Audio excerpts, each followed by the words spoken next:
Par to upētē noteikti festivāli, gastēja gandrīz visu Latvijas teātras, Saras pabeidz tur ar izrodi. Darbojos īrakstu studējā, noteikti cita brēnuma reizē. Ar savu darbīgumu turu dzēvu pošu Latvijas pīrūbežu upēti, jā. Par to arī nokušies runotojas Nemateriālās kultūras montojuma centra upēti direktors Andris Slišāns.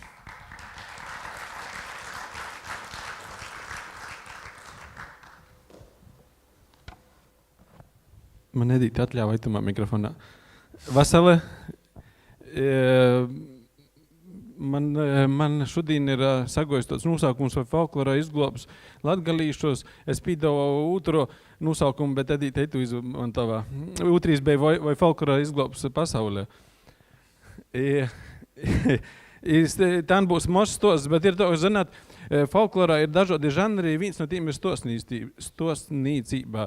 Un es tūs mozāk pīkūpju no visiem porējiem žanriem, ko mēs folklorā darām. Un to es šodien stostiešu vienkārši pasaku. Vai jūs ar mīru?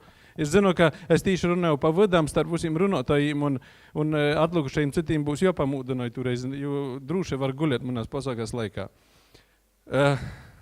Pasakās sokos to senos dīnos, neskur pasaules centrā, dzēvo jauns puiškans. Tas jauns puiškans bija pīdzims tumūs laikus, kad Ulmans jau bija uztaisījis apvārsumu un sots iznīcinot latgalīšu valodu Latgalijā, kad okupācijas vara bija īkarausi mūsu zemi un turpinausi Ulmaņa īsoktu aizliegti iznīdiet visu, kas ir saistīts ar latgalisku, tad tas jauns puiškans saprota, ka tos saknes, ko jau kādus 11-20 gadus jau cenšos nalabas varas izdarīt, ka tos saknes ir tomēr nevar ļaut apciersti, ko tā arī īpriekšējais runātais runāja, ka saknes vāga audziet un apcierst tos saknes, mēģinot pieaudzēt, lai pēc tam augtu, ja kuplotu tī augšā zori, zīdātu, ja augtu obulu, piemēram, ja obele tai būtu bijusi. Nu, tas jaunīs puiškans saprota, ka tos saknes ir folklorā. Nu, visam pamatā ir folklorā. Un viņš soka jauns būdams, staigot pie veciem cilvēkiem, savokt dzīsmes, īrakstiet, lenties, savokt pasakas, stostus, dančus, muzikantus, īrakstus. Īsti nesaskatoties to, ka jūs skatie reizēm par baltu uz vierbuli vai par cilvēku, nezinu, ko, nevēlamu cilvēku sabiedrībā, vai vēl jūs tomēr darīja savu un mēģinot tos saknes saudzēt kūpā, lai varētu iz augšu celtīs. Nu, ko jau visos pasakos, notika to iz augšu, to iz leju, i vienā breidē es satika vienu šmuku meiteni. Jis jābeja sazamīlējā, apsaprecējā, jīm soka rastīs bārni, ko jau visos ģimenēs rūnos bārni. Jīm nebeja to krīžu, jī nedzēvo trimdā, jī drūši runāja ar saviem bārniem latgaliski. Jīm nebija pat manīkos idejas todas, ka nevarētu runāt latgaliski. Un jī abeji kūpā ar sīvu saviem bārniem soka mociet tos dzīsmēs, stostiet vakarūs pasakās, dzimšanas dienas sviniet ar latviešu rūtaļom, latgalīšu rūtaļom, ar sviniet joņus, ko ir josvin, vai lildīnos īkārt šūpuļi eistā kūkā un šūpotīs ar rūlam kautīs un todas lītas. Un sanāk to, ka, bet jī pamanīja, ka jūs bārnu draugīm to visā pītrūkst. Nu, nav to.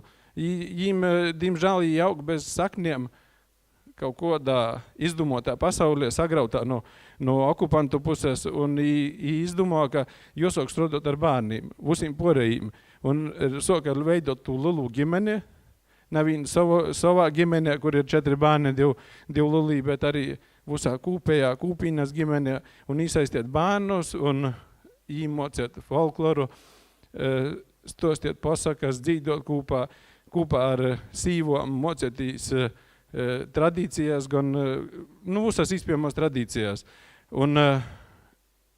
Un principā varētu itū stostu nubeigt, to, ko Antants, pieņemsim, un stāvs man stostījā pasakās, vienmēr nubeidza, to dzējovā ziļi zaļie, ieda kopustus ar gaļie. Bet skatus laiks mūsim vēl ir, bet tu pasako, mēs varētu paturpināt to, bet, diemžēl, pīnots tāds laiks, kad tas jaunīs puiškans palika vecs, jo sīvā arī palika vecā, un viņi devos pie Dīvā. Un dan varētu atkal mēs nusliegt, ko eisti latvīši ar noveli, ja uz beidzos. Nu, to parasti ir latvīšu stostūs.